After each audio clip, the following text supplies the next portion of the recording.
Hello and welcome to episode number 65 of Light the Eye, presented by the U of I Credit Union. I'm Scott Beatty. I'm Robert Rosenthal.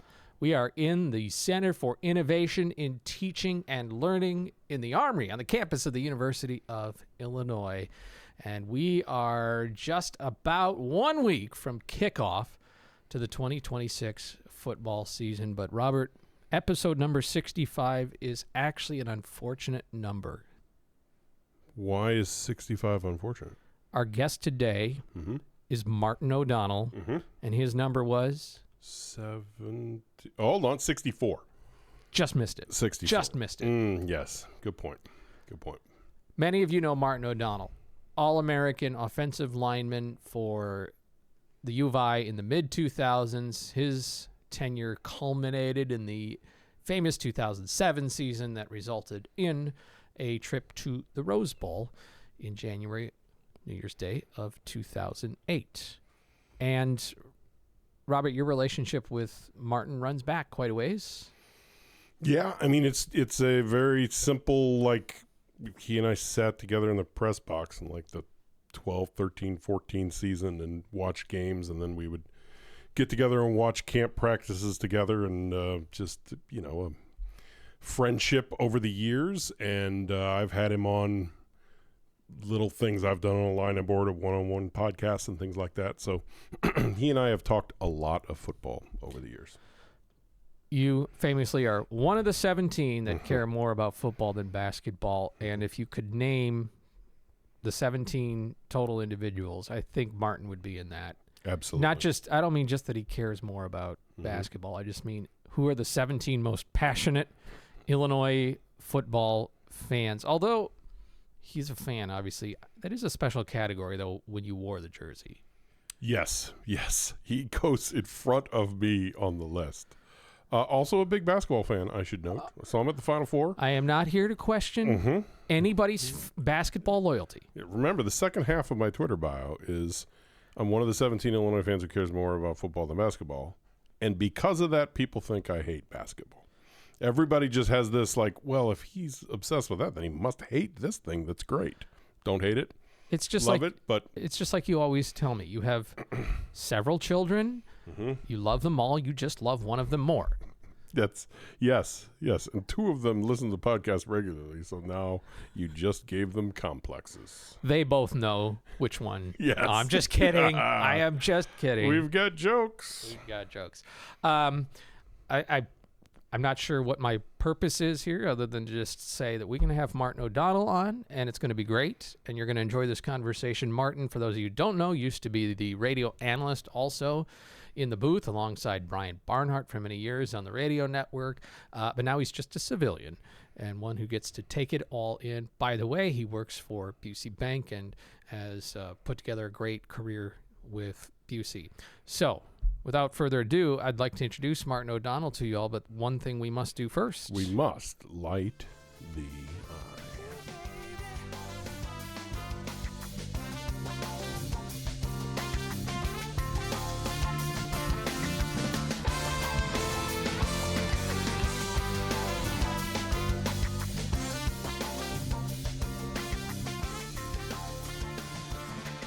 So thrilled to have with us here at the table Martin O'Donnell, former All-American offensive lineman for the University of Illinois, part of the Rose Bowl team in 2007, and later a radio analyst for the Illini Radio Network.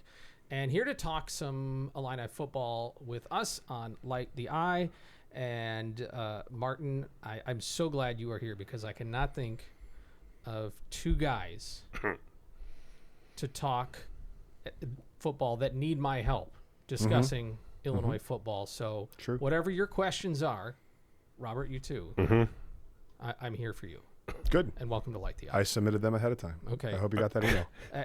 Actually, I really don't know what I'm doing here other than I just introduced this segment. I feel like I should just walk away and listen to you two talk.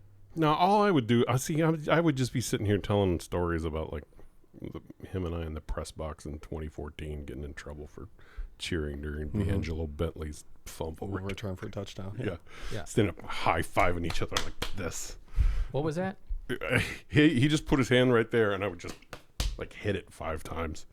We got a little excited, but you can't cheer in the press box, and I've never cheered in the press box. But I've also been in a press box with you, Martin, and I know one look can do a lot to corral and rein in somebody. Yeah. Look, True story. He found the perfect job when he was calling the radio because he could let all those emotions out. We remember those emotions of the Wisconsin field goal, other big moments where you were able to. I was jealous. I'll be honest. I was jealous. On the other end of the press box, I can't make a sound, and you can woohoo all you want. I did woohoo. You did several times. Yeah. You did woohoo. Yeah. You went a little viral due to your woohooing too, sir. I once made a radio spot just all about you. I don't even know if it ever aired, but I made a radio spot. I just pulled clips from you. It was you were funny. Did it just sound like somebody being tortured? Just make it sound. No, No words, just sounds. I think my favorite was I said, I referenced something about your opinions, and you had just said Jim Harbaugh's a peach. Yeah, I remember that. It still stands. Yeah. Yeah, he's a real peach. Gem of a guy. Yep. Really miss him, don't you? Yeah. So how many years did you do that? You did that 9 years, was it? I did. I was the analyst for 9 years on the 9 radio. years. Yep. Okay. I think I did the post-game call-in show for 7 years ahead of that. I think I've done the math before. 16 years of radio stuff. That's crazy, right? It's kind of crazy. That's awesome. That's awesome. And you stepped down from doing it, 2 years ago? This will be my 3rd season not doing it. Got it. Yes. Okay, so can I point out that we've gone 10-3 and 9-4 without you? Yes, Robert. I literally mentioned that to somebody earlier today. Yes. They said, we're going to miss you on the radio. I'm like, well, there's a direct correlation between when we got really good at football and when I stopped doing the radio. But hey, I'm a team player. That's right. 19-7 since you stepped away. Yeah. Should have done it sooner. We appreciate your sacrifice. What is it like? First, I'm sure the questions were, what's it like not playing? And then, what's it like not being on the radio? I mean, you never lost your love or your loyalty or your fandom, but what's it like just being a guy who can watch the team? I mean, I think my feeling on it, I mean, I'm just another uninformed fan pretty much at this point. I think You I qualify for a podcast. Yeah. Well, hey, look. Look where you are. Yeah, look where I am. Yeah. But no, I think from my perspective, I mean, I miss it. It's definitely different, right? I mean, because everything, I mean, you guys know you have rhythms, right? And you have game day, and for home games I do this, and for away games I do that. And for me, like I'd kind of sketch out my week knowing, I knew I would want to, I would always rewatch our game on Sundays, and then I'd go to the Monday press conference, and I had to rewatch the game, so I had some somewhat intelligent questions, or at least informed questions to ask, and then I would rewatch the other team's last 3 games at some point throughout the week, depending if we were traveling, if we weren't traveling, and all that stuff. But no, I mean, from my perspective, so it's definitely different just in terms of rhythms. I think, I obviously miss, I miss getting, being more a part of the program, right? Because, I mean, when you're there, even if you're covering it, when you're at the press conference, there's certainly probably more reporters at the press conferences now than there were in 2014, 15, 16. And I think that's reflective of the interest in the program, obviously. But it's just different, right? So you feel like a little bit more part of the program. You get to see, the coaches and form relationships with them. And I still know, obviously, Brett and Barry and Bart, but there's been some other turnover on the staff. And so not being as informed on that. But, honestly, the piece that I probably miss the most is being informed, right? Having intelligent opinions about, both Illinois and the teams that we're playing based upon, right, wrong, or indifferent, my view of, hey, how do they do on film? And, I did some statistical stuff, but from my perspective, it was always more a little bit about the narrative. What do we do well? What does the other team do well? How do I think this is going to go? And then you kind of track that throughout, the course of the broadcast. So I miss that piece of it. I miss not being as informed about Illinois and what we're doing, and how did the left guard play in this game, and what progression have they shown over the last 3 games. I mean, I used to have opinions on those sorts of things, but I certainly don't miss it. I miss it sometimes on Saturdays, but I don't miss it all the time that went into it. And so I have a 15-year-old daughter, a 12-year-old son, and a soon to be 7-year-old son, and obviously I have a wonderful wife who allowed me to do that stuff for a long time, and I enjoyed it, but you only have so much time. And so I don't regret at all giving it up. I certainly miss being informed, but the other stuff way outweighs it. On the flip side of it, that's what I was going to point out is you and I had a conversation last year about what it's like sharing it with her. I mean, even at the Final Four, Final Four. Yeah, she came with you to the Final Four. Ava right? came to the Final Four with me. Yeah, and just being away from all that, being able to enjoy the bowl games and this and that, just from a straight up introduce your kids to this thing you love and everything else. That had, I mean, talk about perfectly timed. Like they've been at the ages where they're, full awareness of what goes on a Saturday and everything else and how much fun it can be. So talk about that if you don't mind. Yeah, no, I mean, and that was a big part of it was,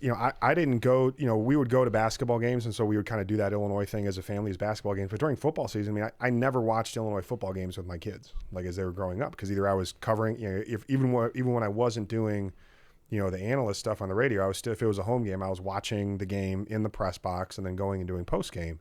And so that's been the great thing is, because of that, I mean, we've been to, like the ReliaQuest Bowl, for instance. So I was still doing the radio. So we got to go down to Tampa. We had a great time, but I didn't watch the game with them. Sure. Right. But, to be able to go to the Citrus Bowl and have us go to that as a family and to go last year to the Music City Bowl was fantastic. Again, 2 great games. But at the same time, I've been able to, I took my son, Mikey, we went to the Michigan, 100-year game. Right. Mm-hmm. So that was an awesome memory. Last year, my daughter and I, we went to the Northwestern game, the snow game. Right. And then, like these things that otherwise aren't going to happen. And that's exactly why I did it was, you only have so much time. Obviously, kids grow up quickly. But to be able to enjoy those things and have kind of the fan experience and just kind of be able to share that, with them and also with, the rest of the folks in the stands, I mean, it's fun. It's funny you say that because so I've always said that the dark side of the moon for me with Illinois football is 03 to 07 with our boys, their age, they're in sports, this and that. Mm-hmm. And all I missed was like a 2-10 season, like that overlaps directly with my playing career. So thank you for that. You didn't. You're welcome. By the way, welcome. You didn't. Yeah. Yes. Yeah. 07 was the first year we got. We would go to a game kind directly of thing. With my playing career. Yes. I didn't miss much. Okay. Thanks. Thanks, Robert. Yes, you're welcome. 07 is when I got tickets again, season tickets again. Okay. And that was the year we got horseshoe tickets. That was the year they did that whole what was it, $60 a ticket for a season tickets thing or whatever. And so we jumped back in, and the boys were a little older, and there was less stuff going on a Saturday or Little League or whatever kind of thing. But so it is funny that people always say well, why don't you just quit on Illinois football those 4 years? I'm like, no, life gets really, really busy, and I know your life has been that. So I'm guessing you have zero regrets of the time frame and how you did this and when you did this, right? No regrets. Yeah. Okay, so let's talk Illinois football. Okay. And I want to frame all of this in let's just put it in terms of you and I watching football games together. So you and I have done a couple of these just one-on-one podcasts going back to 2013 or so, or 2012 maybe, kind of thing. And we used to do it quite often. We used to sit together in the press box and this and that. So you and I shared this, is it ever going to change? And that's the main thing I want to talk about today, is just the framework of how far we've come. So if you don't mind sharing what your tradition was when we would lose, and what you would do, if you don't mind sharing that on a podcast. Tell the folks about where you would stop on your way home from the game and what you would purchase in order to I would mark stop, the losses.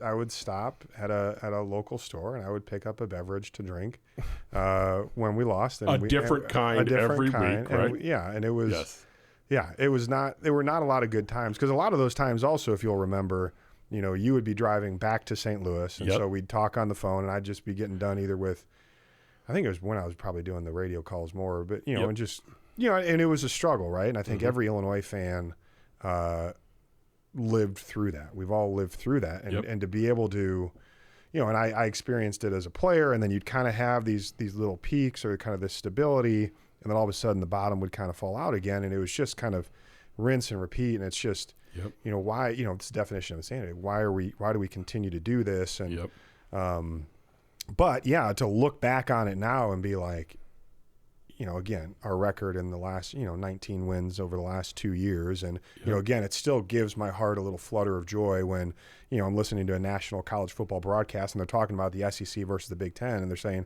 well, the SEC makes these arguments, but then, look, Illinois just beat 2 SEC teams in bowl games. Yeah. So those arguments don't really hold water. I love that piece of it. And honestly, there was a time where, and again, every Illinois football fan has experienced this is, you walk into it, and again, I always took every perspective of every game. How do we win this game, right? And again, even when we weren't great, to me, hey, my keys to the game might be we have to win the turnover battle by 3, right? Now, again, it's really hard to win the turnover battle by 3, but if you turn the other team over 3 times and you don't turn the ball over, like you might have a chance to be in there. And there were a lot of games where it's like, boy, we really got to have everything hit in order for us to be in the game in the fourth quarter, right? Yep. And I think my expectation, the line I always use for people, again, hey, what are your expectations for the year? I'm like, I just want us to play meaningful games in November. Like, I don't know what that means, right? It can mean a lot of different things. And a lot of times it was the drive for 6, right? Like that was it. How do we get to 6, right? And so now I think, gratefully, our eyes have been raised to where, okay, Brett Bielema and his staff have this program in a really good position. And there's a whole other conversation about college sports, what it is, what it isn't. Yeah. You have all the transferring, NIL, and it is different. And I do like the fact that, Coach B just rolls with it, right? Hey, here's what we're going to do. Okay, let's try to adjust. Let's try to maneuver. Let's make it work. But that's where we are. And again, in this whole uncertainty that is collegiate sports and collegiate football right now, I don't have a lot of concerns because we have stability, which was one of our biggest Achilles heels is we could never have stability. And therefore we were tearing it down and repapering it every 5 or 6 years. But now we have stability. We have success. We've proven that, hey, anything that you want to do as a player, you can come to Illinois and do, right? And again, a lot of, people want to be a part of winning organizations, of winning businesses, of winning programs, and to be able to say, hey, you can have all these wins and you can have the success that you want to have and do it at the University of Illinois, I think is fantastic. And again, in all of this chaos and the uncertainty and everything that's happening, I'm going to bet on the team and the program that has somebody in charge that knows what he's doing, right? Like I'm going to bet on the leadership, at the University of Illinois and Josh Whitman and Brett Bielema and down to the coaching staff. I mean, and you have that stability with like a Barry Lunny offensive coordinator. Yeah, there's some questions on offense. Do I think we're going to be fine? Yeah, I think we're going to be just fine. Yeah. We're going to make it work because it's year, 5 of Barry, 4? Yeah, 5 for Barry. Yeah, right? Like the reason I ask it that way is because, again, you and I would always talk on those times on the way home. You're stopping by a store in Savoy to maybe get a different bottle of something that you didn't have.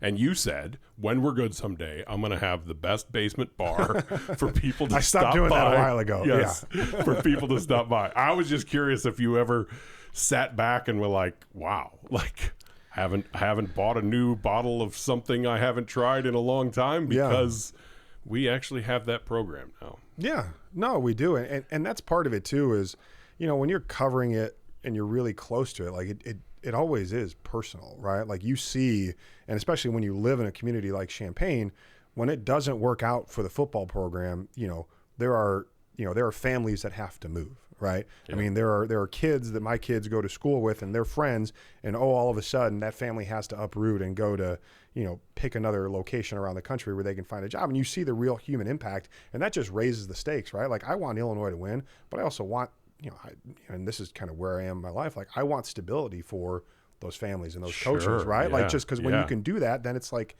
hey, Illinois is a great place to be. Champaign-Urbana is a great community and you can win and you can have success and it can be stable.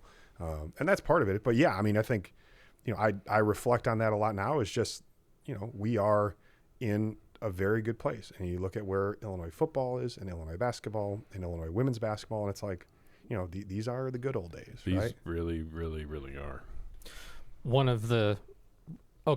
Vegas, at least coming into the season, haven't looked lately, but Vegas, the odds makers, put Illinois at 7.5 wins, over under, take your pick. And I think that's something truly remarkable because, and you experienced it or kind of saw it the year after the Rose Bowl, things the year going back before that, the year after the Sugar Bowl, things tanked. It's just always that get somewhere and then, and even after the 2019 season, the upset over, or the comeback over Michigan State, the James McCourt kick, but the next year, 2020, we all know how that went. Now to come off a 10-win and a 9-win season and go, they might step back a bit to 7 wins. I mean, that shows you, and I think one of the reasons, to your point, that people can project that, whether it happens or not, is the trust that they, the odds makers, have in the coaching staff. Yeah.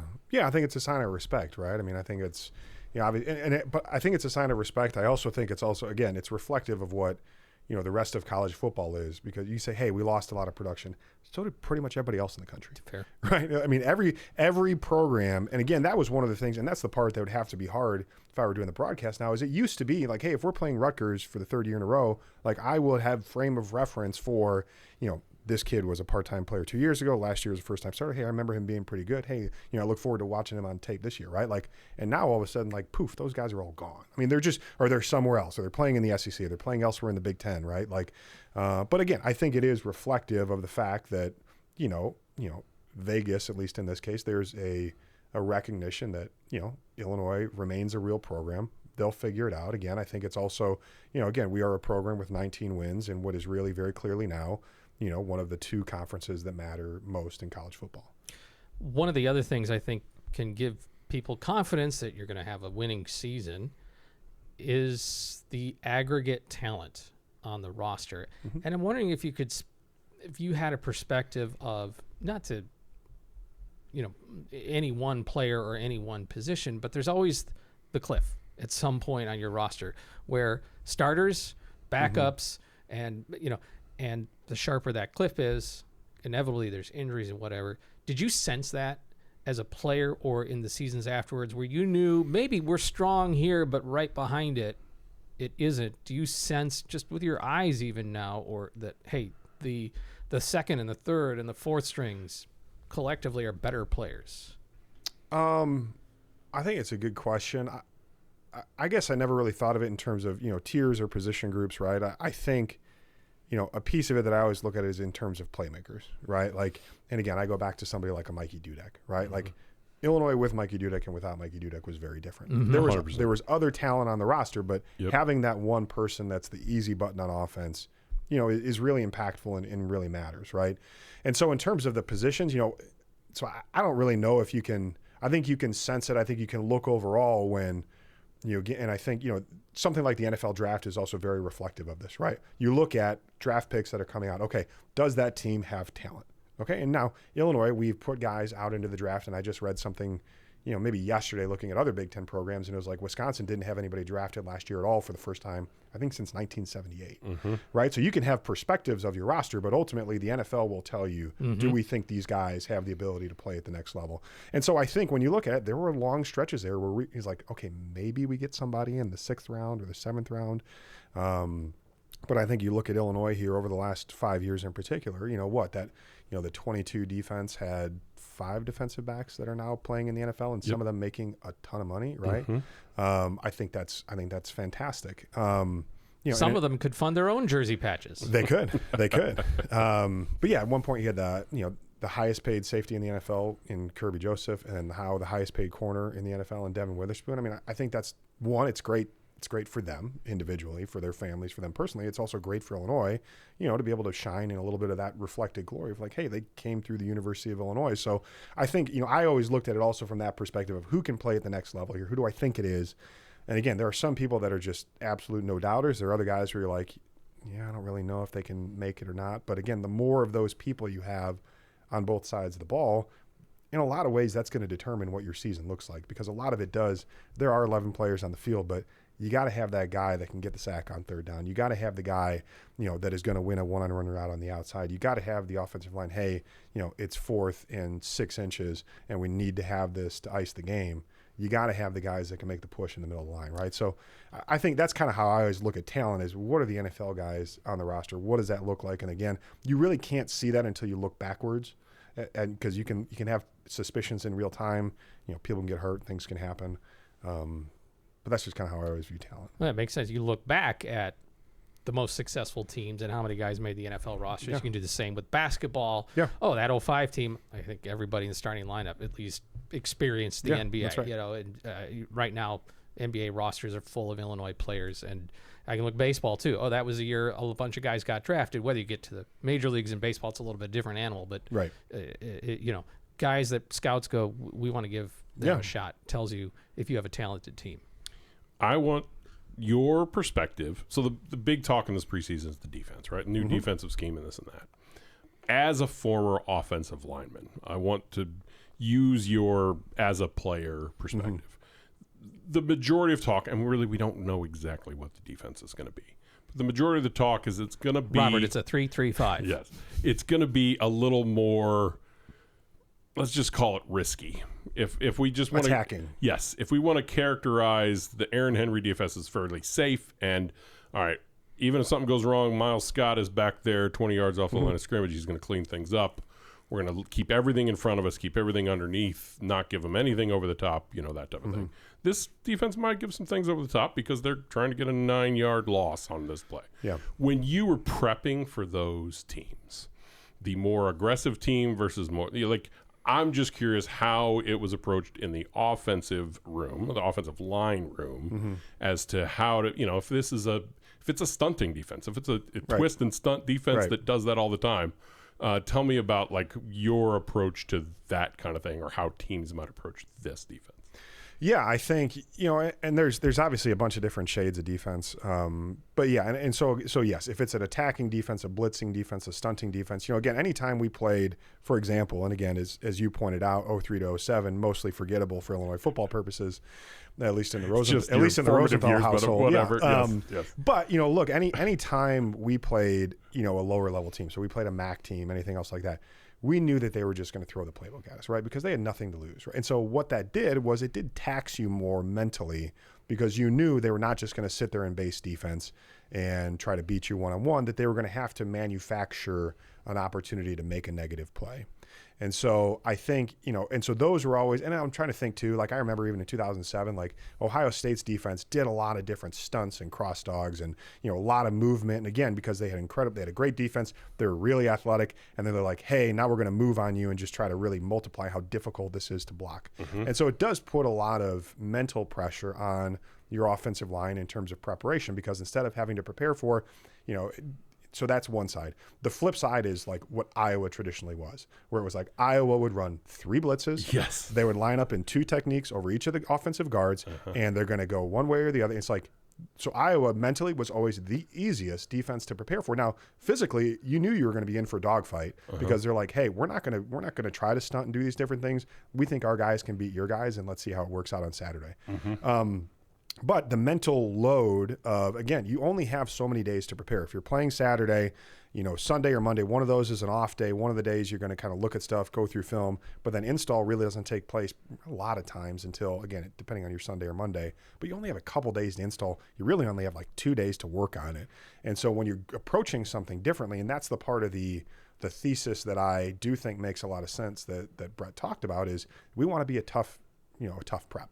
And so if you're doing something different, again, you know, it does make it more challenging when you're coming off another game. And okay, now this is good, and it's very different. It's going to be different for the offensive lineman. It's going to be different for the backs in terms of protections. It's going to be different in terms of the quarterback in terms of getting things set up appropriately. So, you know, I'm anxious to kind of see what that looks like. It also sounds like, you know, we ran some variation of this for a decent amount last year. And again, you talk about, hey, it's a 3-3-5. It's like, yeah, well, the defense that we've been running previously, a lot of times it looked like a bear defense, right? You just cover up 5 guys and you got man-to-man on the outside. So there's aspects of it that aren't going to be that different. But what it tells me is, yes, we want to be a tough prep, but also a recognition we need to have more negative plays. We need to get more tackles for loss. We need to get more sacks. And that's something that, you know, again, you just look at the statistics and there haven't been as many negative plays over the past several years as you would like to see. I mean, again, below median, certainly in the Big Ten. So, you know, I think that makes sense. I'm interested to see how the personnel matches up. And, you know, the other thing that I think, and I'm sure, you know, you and others have written about in the offseason is, again, anytime you have a scheme change, there's different body types and different players that fit better in this scheme than they did in the last scheme and vice versa. And so always there's going to be somebody that emerges here in the first few weeks where you're like, holy cow, where did this guy come from? And, hey, he's been on the bench for 2 years, but the scheme, it fit him perfectly. He's aggressive, all those different things. So, yes, to go back and answer your question, it does make a more difficult prep. Anytime you have to spend more time. Again, if there's 25 blitzes to look at, in a given week versus 4, and again, most teams have maybe 10 that they like to run, but the more exotic you get, the more challenging it is, and the more opportunity you have. Again, the more different things you throw at the offense, the more opportunities you have that just one person screws up. Because that's all you need. You need one person not to step the right way or to miss the protection. And again, it could be the tight end, it could be the back, quarterback, offensive line. The more variables you introduce into there, the more opportunities you have really for just a missed assignment where somebody blows something, let alone you get on an edge or you have an athletic advantage up front and you're able to create some havoc that way. You following all this? Absolutely. I found that, like, I said this on our last episode when we were talking about the defense, that it feels like a lot of this was born out of the Wisconsin game last year. Wisconsin had a bad offense, like one of the worst in the Big Ten, if not the country. And they just did the 4 yards, 3 yards, 3 yards, 4 yards, 4 yards, 3 yards, 3 yards. And, there was you get them in one negative play and you've stopped their drive, but you can't get a negative play. Right. They're just a little bit, and they take over the game and they wear you down and lost to a 4-8 team that we absolutely should have beaten. And Brett Bielema had some quotes in that post game of like, changes are coming. And I feel like from that game forward was this like, we got to get to. We can't let people do that to us because it makes us rely on. I mean, Northwestern tried it in the very next game in the snow kind of thing. Obviously different because of that, but that was a close game until Miles Scott got the 2 picks in the fourth quarter. So there's this. I have that same view toward this, that there was a desire to get some negative plays. That's the main focus here is. Get to 3rd and 16, and maybe our interceptions go up. And from like 6 last year, and 3 of those 6 were in the final game. So it's I agree with that. That there's a desire here for negative plays. Yeah, absolutely. Okay, so offense wise, you've watched 5 years of this will be the 5th year of a very Lunny offense. You're an offensive guy. You're an offensive lineman. Given the offense that you've seen and some of the struggles in the run game, there's been a lot of talk in this offseason of like, can this team, maybe Valentine as his 3rd-year player is ready for a little breakout, a featured back kind of thing. What are you looking for? I know when you're watching a game, you're watching the lineman and you'll make a sound of like, oh, he missed, know a half a second into the play, he was 1 half step too far left and the play is going to get blown up. What are you watching for from the line this year to improve the run game? I think it's just consistency. I think it's really just consistency. And even if, this is the flip side of the havoc plays on defense, right? Don't allow negative plays, right? And I think we've seen a fair amount of that over the past few years is, again, it's just somebody, it's a lack of consistency. Somebody not even doesn't make their block, but loses immediately versus losing slowly, which there's some grace to. Right? Yes, I got very practiced at that. Yes. But so I think it's really just consistency, right? Like I think, and again, this is the point where again I have no idea what any of the teams we're playing this year actually play. But I look overall at consistency, and I think it's just a matter of how many, part of it is. And this is something again I saw firsthand as an offensive lineman is, okay, if you have one guy that's struggling, you can scheme around that, right? If you have a weak spot, you can scheme around that with protections and with help. Okay, if you have 2 or more people that can't win one-on-one or struggle more times than not, it just puts a lot more stress on your entire offense, and it doesn't allow the playbook to fully take place, right? Like, again, there've been plenty of instances in my career where again I was a bad play action blocker, right? Just because. Mentally, I never trusted myself to really fake the run and then transition to pass pro because I was never felt great about pass protection. Well, subsequently, if we had something where I was lined up on the backside and I had a one-on-one block, like there were times we couldn't run those longer developing play action plays because I couldn't hold up in protection. So I think again, but also on some of those lines, we had a couple of fires we were trying to put out, from a schematic standpoint. So I think, what do I look for? It's really consistency. And again, would I love them to be able to dominate? Yeah, I'd love them to be able to dominate. Is that going to happen? I'm not sure, right? I mean, again, there's new pieces there. I will say I went to the scrimmage last week. Again, I was encouraged, watching the offensive line. Again, I think the footwork looked good. The physicality seemed solid there. But I think a lot of it's going to be who's going to be. Again, you talk about consistency. Well, where does that start? I think it starts with leadership up front. Like, who's really going to be the leader on the offensive line? I think it should be Renfro, the center, right? I mean, the guy's in his 6th or 7th year. Yep. But how quickly can they gel and allow them? Because I have confidence in Barry's, play calling. He's got to put him in the right plays. I'm curious to see what do the play calls look like, for Caton versus what they were for Luke over the past couple of years. And even thinking back, okay, well, are we going to be running more stuff like we kind of ran with Tommy? I don't know if that answers your question. It absolutely does, and it leads me into this one, which is, let's go back to 2007.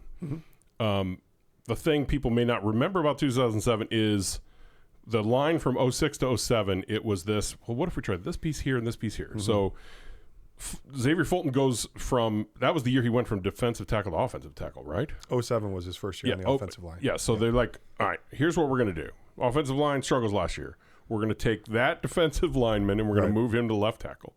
We're going to take last year's left tackle and we're moving to right tackle, Kim, right? Yep. We're going to take this freshman, John, and we're going to put him at right guard because he's really good, and we're just going to throw him to the wolves. Yeah. Then we're going to leave Ryan and Martin here. You were the only two in the same positions from correct. the year before. Yep. But even in 06, didn't you play some right tackle, or was that 05? No, I didn't play. Okay. I wasn't athletic enough to play tackle. Okay, good. So it was just this, like, all right, let's mix things up. Let's try this and try him over here and that defensive tackle over here, and it just worked. So there's been a lot of talk about, like, can this offensive line, you got 4 new starters, you're bringing in guys from Colorado State. Tell me about how things gelled that year and how it could, if everything goes right, hopefully that could apply to this line. Yeah, I think it can gel. It doesn't have to be a long-term process to gel. I mean, I think offensive line, again, a lot of it is about building chemistry. There's a lot of communication that you don't have time to verbalize in the course of the game. And a lot of it, again, you build chemistry by building trust. And so just spending more time around the other guys. And so even if not everybody's able to practice, all spring and all summer, again, you spending time watching film together, making sure you're seeing the same things. I think all that's really important. But yeah, so I think that can all come together. But yeah, because I remember X moved. They moved him in the spring, to left tackle, and so X and I were friends and teammates. But I mean, I really got to know X, in that offseason. And obviously, Ryan, I'd played with Ryan for a while, and John, had come in and replaced me at various iterations at guard, in 2006, and then Kim, as you said, Kim was the left tackle and went to the right tackle. So, you can make that work. Now, again, I think one of the things that helped all that to coalesce was, Eric Wolford is a great offensive line coach. He's still coaching, still one of the best offensive line coaches in the country. And he knew the right buttons to push of how to get the best out of people. And again, I think Bart Miller is very similar. I know Bart knows these guys, knows the right buttons to push. And, a lot of that coalescing and chemistry, I think it's taking place now. And then ultimately what really has to happen is it has to be galvanized, during a game, right? I mean, you have to be able to, have positives and negatives, and you don't really build that trust and chemistry until things are really happening, right? I mean, we played Mizzou in St. Louis to open 2007, and it's a back and forth game, and Juice got hurt early, and Eddie McGee came in late, and we rallied back. We weren't able to get there, but we knew we were like, okay, Missouri's really good. We were there with them, and then Northern was the next week, right? And then off to Syracuse. We played Western. That was it. Yeah. Western, the 21-0 game. Yeah. Yeah, that was an ugly game. Played Western, but really, I mean, again for us, and then I don't remember. I felt like Syracuse was the moment that it was like, hold on. Syracuse was, it this was is the an moment. offensive line, and that tailback's really good. And hold on a second, we haven't seen this in 6 years, but hold on, this might be really good. That was like the moment. And it was on the road. Yes. I mean, again, it was my 5th year. I'd won one road game. Yeah.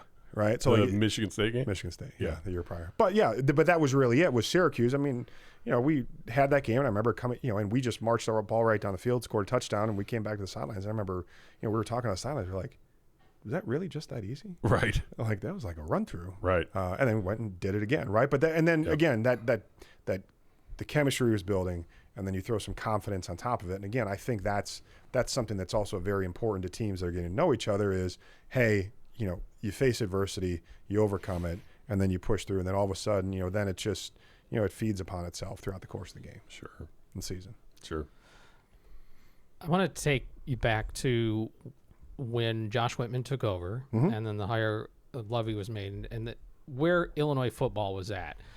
And we marvel now where it's at, and rightfully so. But that in between, Josh Whitman is heralded as a fantastic athletic director, and he is. And he's, I mean, all the things that we've talked about in this podcast, and I'm sure in casual conversation. But where were you in that 16, 17, 18?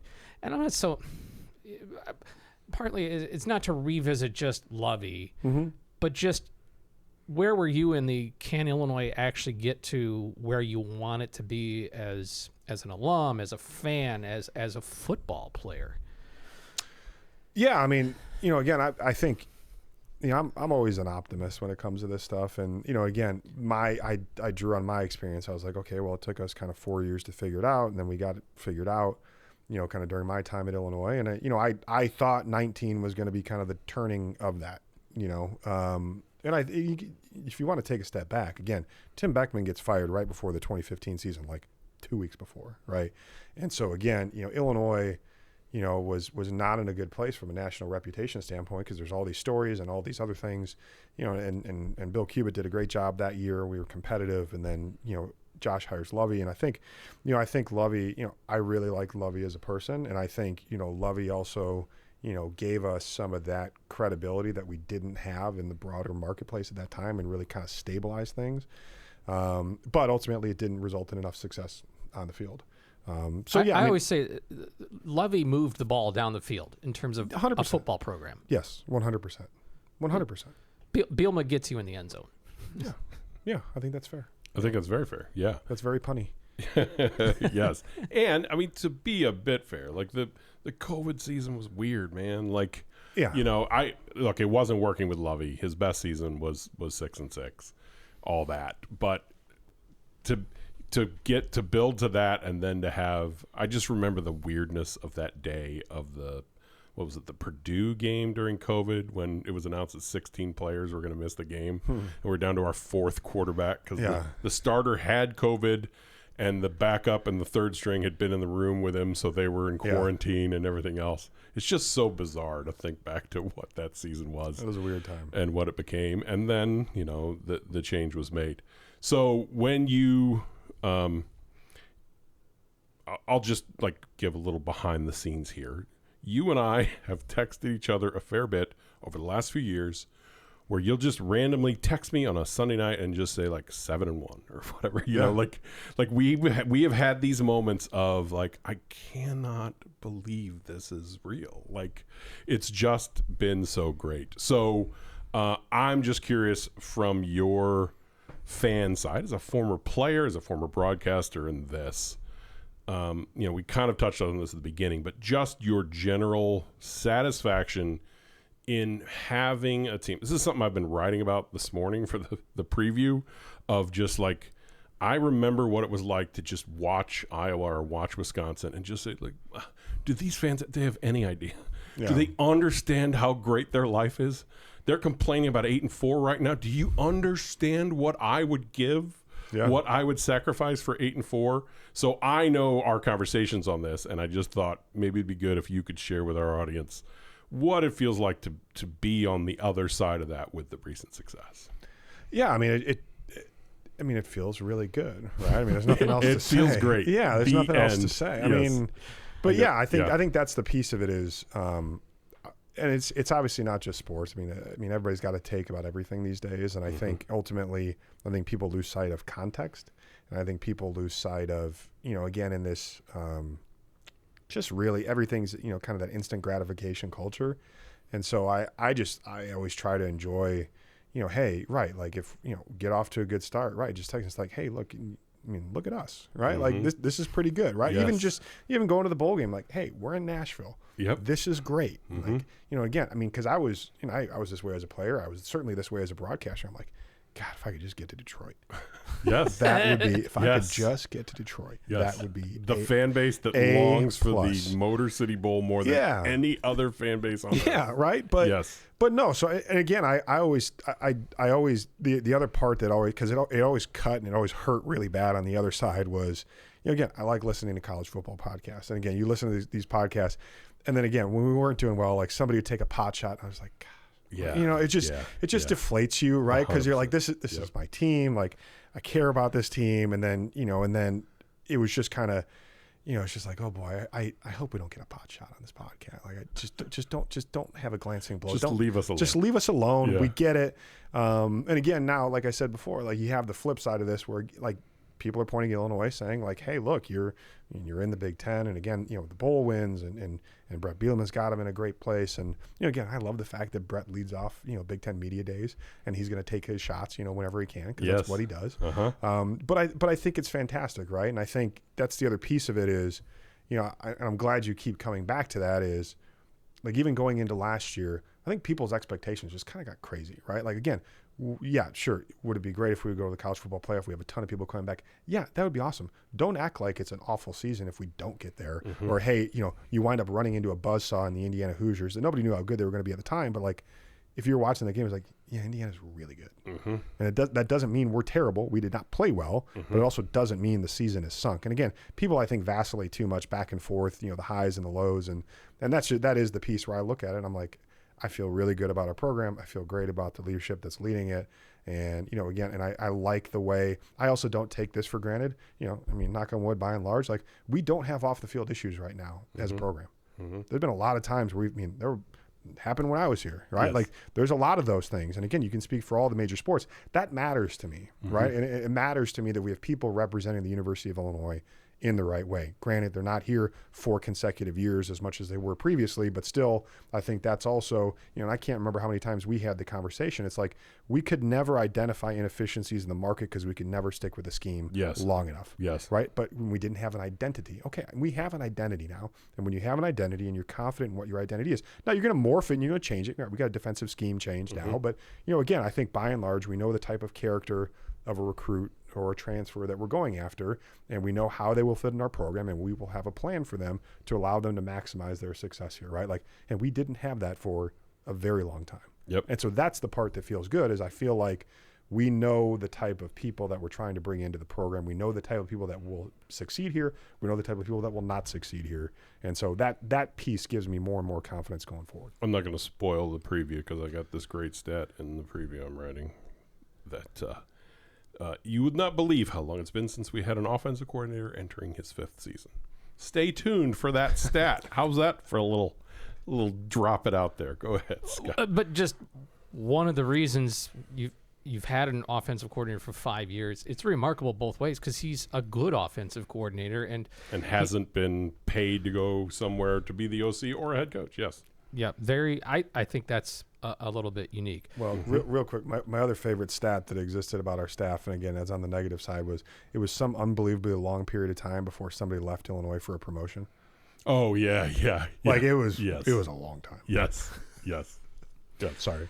You and I have some similarities in our background. We both grew up in the western suburbs of Chicago, Naperville, Downers Grove.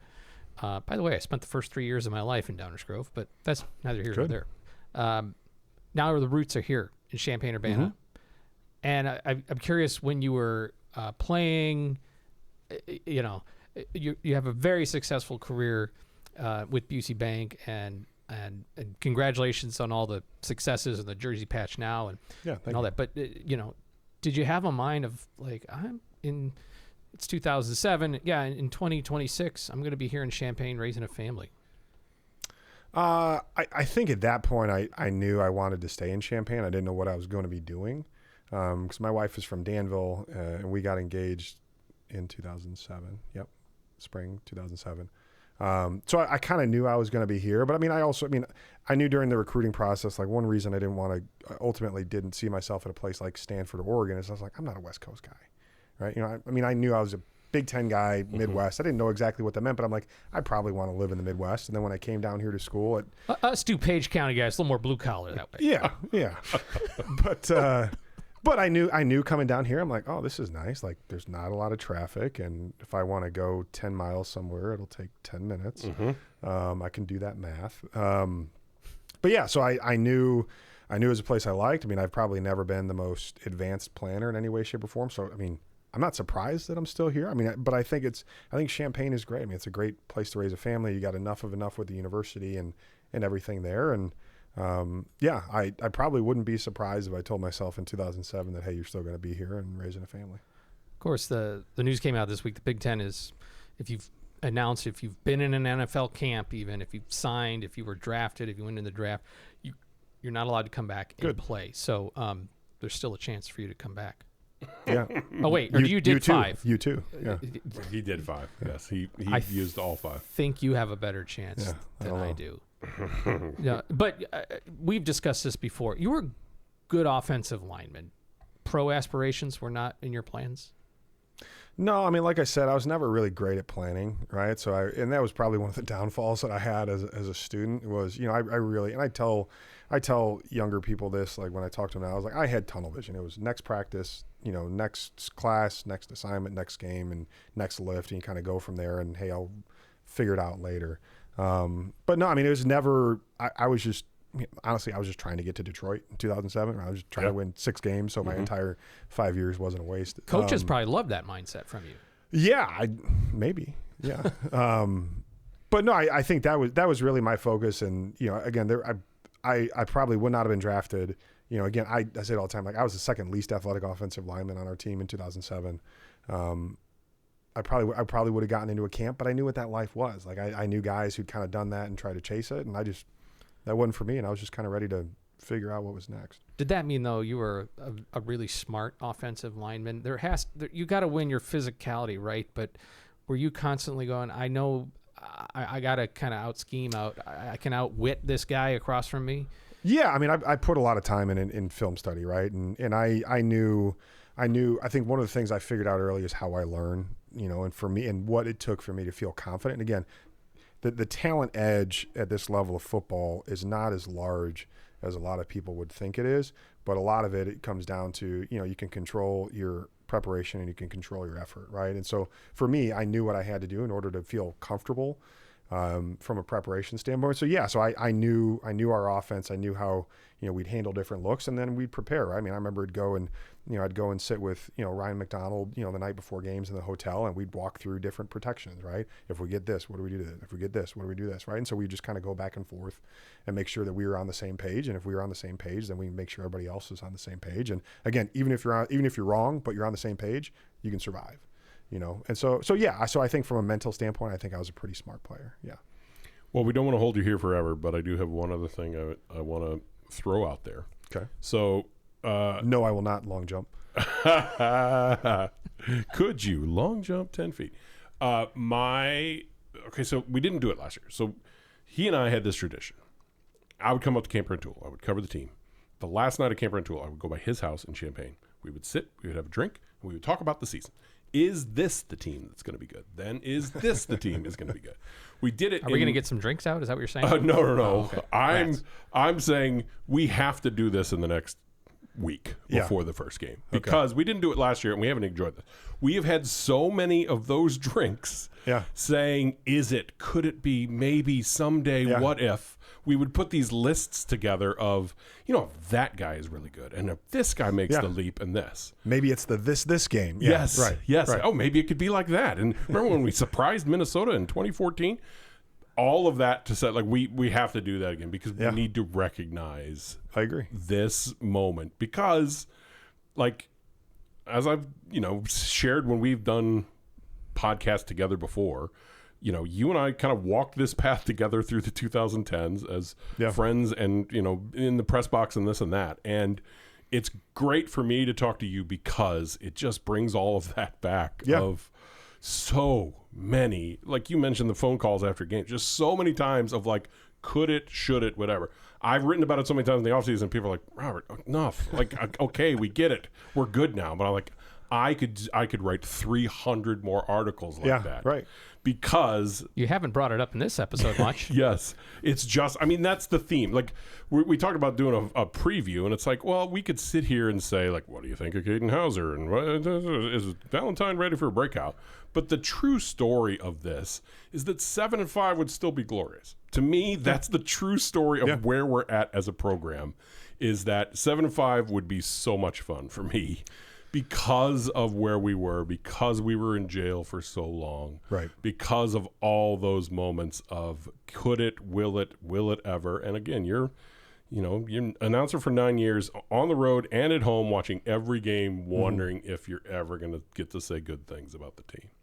Yeah. So, I'm just putting you on the spot here, on camera here. Okay. We have to do it in the next week. Okay. That whole thing was just to make you It's going to be tough. Yeah, it's going to be tough. It's gonna be tough. You're like, let's see, we're acquiring 6 banks tomorrow. I have to be in 9 different places, but yes. Are you an investment banker? Wow. Maybe I'll do that. I'll like make a That's profile. that's how that works. You just buy a half a dozen. Exactly. That's what happens, right? Sure. That's what I mean, I just have a landscape architecture degree, but still. Let's just say, I've now heard this guy make some claims. Even more than, I don't think you can long jump 10 feet. I don't think he can be an investment banker. I'm just going to put that out there. You have no idea how bad I would be. You have no idea No, how bad I have a be. perfectly good idea at how bad you would be. Yeah. I have a perfectly good idea at how bad you would be at something like that. It would be Just stay in your lane. Just stay in your lane. Yes. Right? I Where know you my are lane. You're in gonna, that you're gonna I know show my up lane. sweating, just stain on your tie. I mean, this is Exactly. Gotta get you guys a water and just spill the whole jar in the middle of the just drop a big pot of chili. Yeah. Yes. That is yes. I know exactly how You bad you'd be at it. understand my I get it. aesthetic Yes, I get it. so well. I know. Oh God, I love it. I love it. But Look, but I just gotta be me. Thank you for knowing my you're world. very good at that. Yeah, you're very good at that. Go ahead. But yes, so anyway, all that to say, it's just, I can't say it enough how great it is to be here as a program, even if it's 7-5, because that just, like, the fact that we would be talking about 7-5 as a disappointment is probably the greatest thing said about Illinois football in the last 20 years. Yeah. It's just insane, given the conversations you and I have had in the last 15 years of where we are at, and I'm never going to shut up about it. All that to not even ask a question. Yeah, I was saying no point in the last 5 minutes was a question asked. No. I know. That's why I just At sit, no I just sit and wait. point in your incoherent rambling. Yeah. Scott, quick, ask a question. Do something professional. Martin, have you learned anything here at this table? No. No, I really haven't. Well, then No, we I have just our job. it confirmed a lot of my preconceptions. Yeah. What's it going to be like in there? Well, you guessed it.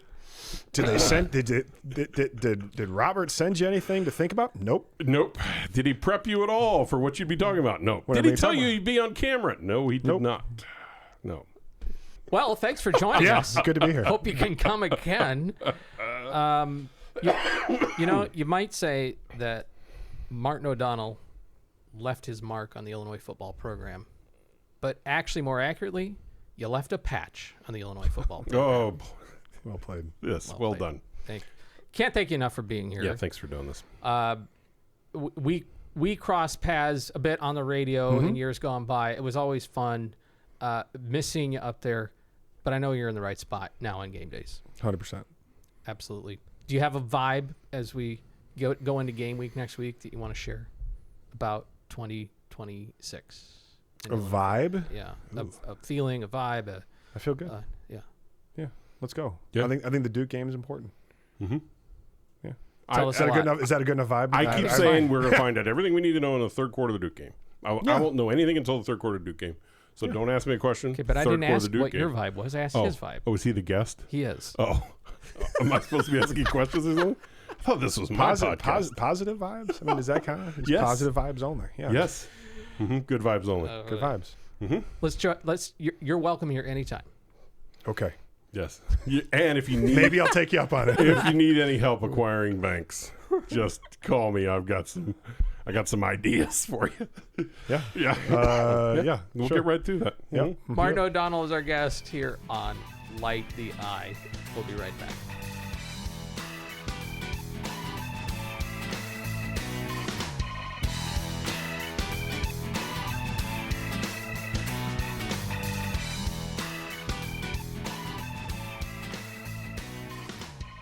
Have you ever watched a football game together?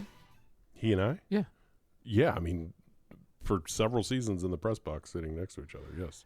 Yeah, okay, but that's a little different. You might, to you whisper. did talk about the fit, but Yeah, I had to whisper. what would it be like if you? See, I'm not. I don't know, on the couch together or in the stands. I'm not I've always said that I'm the worst person to watch a game with because I get so nervous.